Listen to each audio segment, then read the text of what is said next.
¿Qué pasaría si solo tuvieras $200 y necesitaras armarte una PC gamer? ¡Loco! ¡El patrón se volvió loco! ¡El patrón se volvió loco! Sí, así es, y no es por nada. Pero si te ha pasado, quédate porque debo mostrarte lo que tenemos. Don't try to drain my energy, the enemy is everything. It's mentally, unhealthily, spreading like a rare disease, but I won't let it. Ok, déjame que te diga de manera breve y con calma cada componente para un armado así. Pero también debes saber cómo hacerlo a través de una PC OEM o refurbished, por lo que no te despegues.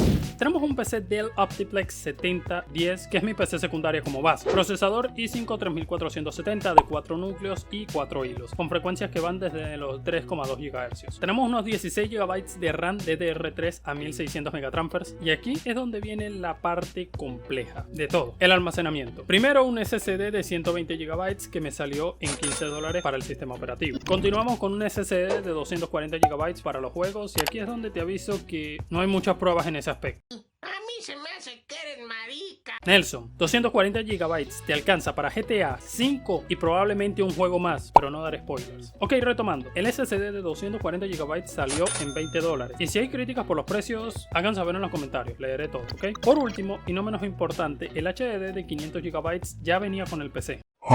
Sí, vale. Mira, te explico. En su momento, sobre la mitad del año 2023, compré este PC Dell Optiplex 7010 por $100, que venía con este procesador, 16 GB de RAM y el HDD de 500 GB. Pero, si quieres saber más sobre las elecciones, tranquilo, que más tarde nos enfocamos, ¿te parece? Eso sí, la parte fundamental es la que te diré ahora. Para una PC OEM barata, que no debe pasar nuestro presupuesto, la intención pasa por una gráfica de bajo perfil. Y lo único que debemos estar claros es que hay opciones y de sobra. Ya hemos hecho un video sobre las mejores gráficas low profile en este canal. Entonces, por mucho análisis y gracias a Silicio BE que nos cedió esta que ves en pantalla, completamos un PC que nos dará un pequeño empujón para alegrarnos en varios títulos. En un breve les muestro un poco de su rendimiento. Básicamente, si no la conoces, es una R7 450, tiene 4 GB de memoria VRAM. Hablamos de una gráfica salida en el año 2016 con un bus de 128 bits y 512 núcleos de sombreado. Pero como sé que te aburren mucho las palabras, creo que deberíamos pasar a explicar el gasto para irnos al rendimiento.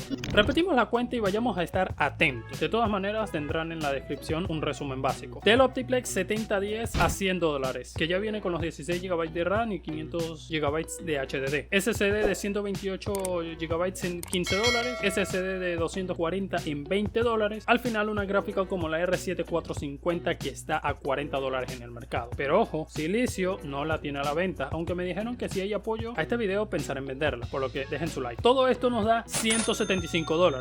¡Sí! Súper económico, ¿verdad? Pero no saltes de la alegría. De nada vale gastarlo si no podrás jugar, ¿o sí? Eres cruel, pero justo. ¿Qué más puedo decir? Pero antes un pequeño mensaje. Te aviso que son solo $200, así que no exijamos jugar en 1080p, gráficos en ultra, con todas las tecnologías a 60 FPS. Confórmate con al menos entrar en algunos competitivos a 720p, cercano a los 60 FPS. ¡No! ¡No! ¡No! ¡No! Estás avisado. Empezamos con un juego básico y fácil de correr, Counter-Strike 2, resolución de 720p con los gráficos en mínimo sin FSR, así que no me puedo quejar. Y la experiencia es decente, no es 60 FPS estable siempre, pero normalmente estamos a una buena tasa de frames como ves en pantalla, entre 40 y 56 FPS, lo que es decente, no excelente. Pero deberías mirar el uso de la CPU, que está en un alto porcentaje, y para un juego tan CPU dependiente creo que no sería buena opción aplicar el FSR para buscar más frames. Te lo digo porque mira la pantalla, si bien no incrementamos casi nada, lo que ganamos es que el CPU trabaje más y eso nos genera un cuello de botella. Pero en vez de ganar frames, literalmente no ganamos casi nada. Repito, en dado caso, 40, 56 FPS en Counter-Strike 2, configuración gráfica al mínimo. No lo probé con gráficos en alto ni la configuración predeterminada del juego, pero eso lo dejaré que lo descubran ustedes. Vayamos con GTA 5.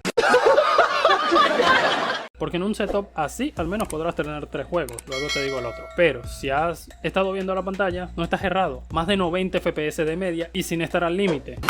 ¿Qué?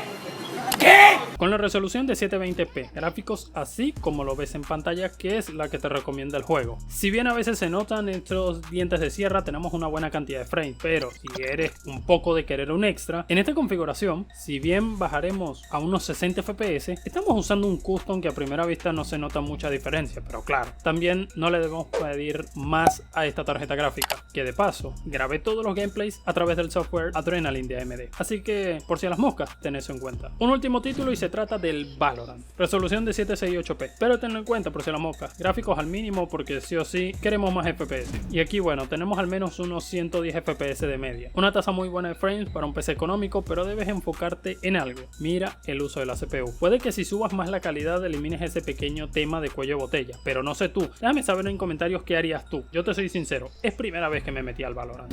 Vamos aquí, ¿crees que por $200 sería una opción viable? Pues los leo en comentarios, pero te explicaré dónde creo que este PC termina siendo una versión que podrías hacer si tienes un PC OEM. Pues la diferencia de rendimiento que verás entre los i5 de la tercera hasta la séptima generación no es demasiada, ¿sabes? Y tú te dirás que estoy loco, pero ya va. Mira este benchmark de Valorant y vean el uso del CPU, el cual es un i5 7500 en conjunto a una RX 580. ¿Cómo es posible que aún teniendo los gráficos en alto la diferencia con otro PC es tan poco y es una mejor calidad gráfica? Eso sí, enfócate en ese aspecto. Si te pasas por este benchmark de Gaming Bench, te darás cuenta que a veces en juegos ese i5 7500 tendrá un uso muy intensivo y hasta podría decirse que hay cuello de botella con una 580. Por lo que, si no sabes de qué PC te estoy hablando, se trata de la PC Refurbished que hicimos hace un año atrás. Así que siendo muy franco y objetivo, yo creo fielmente desde este lugar que no es necesario a veces deshacerse de esos viejos PC que son de la séptima generación para atrás. Si solo pretendes empezar, no necesariamente debes invertir en una gráfica muy actual, pero hasta una RX 580 o una GTX 1060 bastaría para darle una segunda vida. Y si te haces con una PC de estas, de tipo OEM, por $150 o menos, que tengan 16 GB de RAM, y bueno, si hay algún SSD, podrás hacerte un setup así para comenzar. Te recuerdo, 90 FPS en GTA V, 100 FPS en Valorant, 50 FPS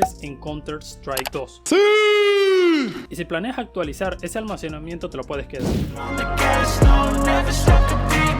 Stay away from those who are toxic, keep them out your face, no way, you don't want them, yeah. Don't try to drain my energy, the enemy is everything, it's meant to... No hay forma de expresar que es un video complicado. Si tienes un hijo que solo busca comenzar a jugar, esta es la opción que yo armaría por $200. Si estás demasiado corto, no importa. El catálogo de juegos en PC es básicamente enorme. No hay excusas de que no hay juegos para jugar en una PC así. Y más con una tarjeta gráfica muy subestimada a la que le tengo mucha fe. Hijo de la luz, recuerda que tienes una guerrera. Si has llegado hasta aquí, no hay mucho por decir. Gracias por ver el video, te deseo lo mejor, compa. Aquí te invito a que veas unos buenos consejos que te doy para armar tu PC gamer barata. Así que nos vemos allá.